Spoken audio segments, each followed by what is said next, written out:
Hi, this morning we're going to look at how to create a resume in Canva.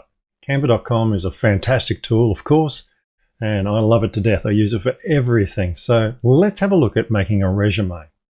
First thing we need to do is come into Canva and we'll enter the word resume. Now, you can get more specific than that, but you'll see it'll make suggestions. So we've got simple, professional, student. So let's have a look at a professional resume and see what comes up. Now, there'll be a range of templates. You can go blank, but I would never do that. The whole point of using Canva is you're actually leveraging the designer knowledge that you don't have. In other words, it's like paying a designer, but you've got to fill in the blanks, which quite frankly, when you work with a professional designer, you've got to do that anyway. So let's have a look. We've kind of got some with a nice picture here. Obviously, maybe color scheme's not right, but we can fix that.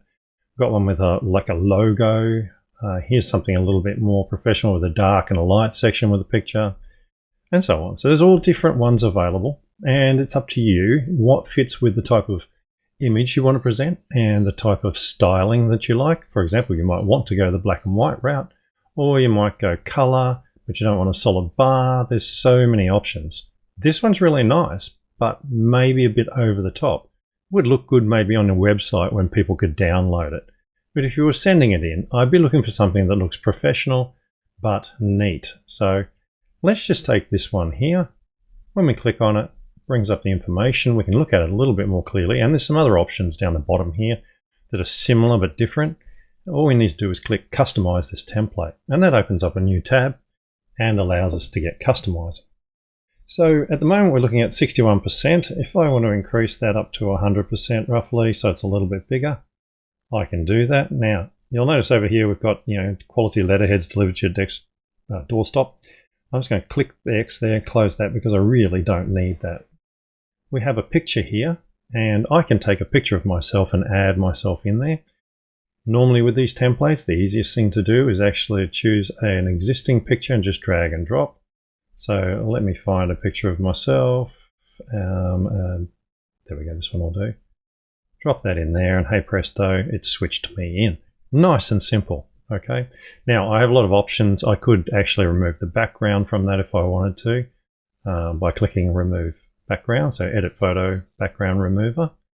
And that just leaves me up there like that. But just pressing Control Z to undo, I'm just going to click on this and kind of move myself around in here a bit until I'm back in the center again. And I click Done, okay. So I've corrected my mistake by removing the background. Everything is undoable. Just press Control Z and it should come undone. Now I just need to click this. Now you'll notice first name's dark, second name's light. So we've got a bolder first name. So if I just do this, Brad, and then double click on the second word, it just chooses that word. I can change my name, marketing manager, marketing CEO, whatever you want to do. Now, you'll notice under here it says Lorem Ipsum, which is the blank fill in your own details area. So again, if you double click, it will select one word, triple click, and you will get all the words selected, and you can just fill it in. Very simple, isn't it? Now, experience, again, double click to choose one date, double click to choose the other, type in the new date, so 2020 to 2023, and I can put the name of the company and job position and so on and so forth and go through and fill that out.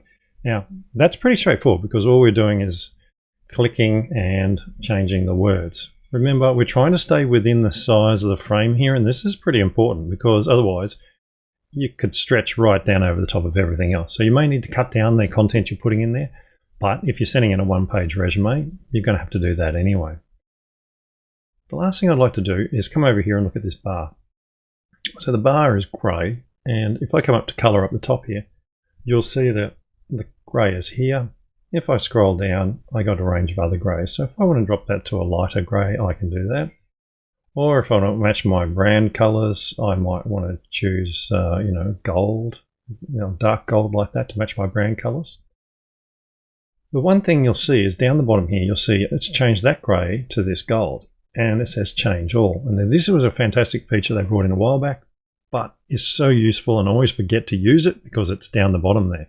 If I click Change All, everything that matches this is now gold. So you see all of these have changed to gold without me doing anything. Now I can do the same here. Experience, I really don't want it to be grey. I want it to be black to match my brand. If I click Change All, the others have gone black as well. And I can repeat that process here and do the same thing, Change All, and they all changed. So now the styling is actually in my brand colors. You can see I have the black and the gold. Very simple. Finally, I need to print it out. So I can either click Print Letterheads, where we send it away to get printed, or quite simply, I can download it. PDF. Now, I want PDF best for printing because it's only one page, it's not going to be huge. I choose best for printing and then click Download. I can download it to my desktop and print it. Now, you'll notice you can choose RGB, which is what we standard use at home sort of stuff. If you're sending it to a professional printer, you might want to use CMYK, which just makes the colors a little bit more specific to professional printers. You can include crop marks and bleeds if it's going to a professional printer, and you can put notes on it if you want to. There's lots of little things you can add. Of course, if you just want to make it look nice and you want to be able to add it up, load it up to your website, a PNG might be ideal for that sort of thing. But if anyone's downloading it, it needs to be PDF. If you're downloading from the web, PDF standard is what you want, which is a more compressed version. So there you go. That's how you make a simple resume using Canva. One thing you do need to do is make sure you name your file. 2024 CV resume. And that way, when you save it, it'll give it that name. Also make it much more easy when you go back into all your files to do a search for it. Hope you've enjoyed this tutorial, and I'll see you in the next one.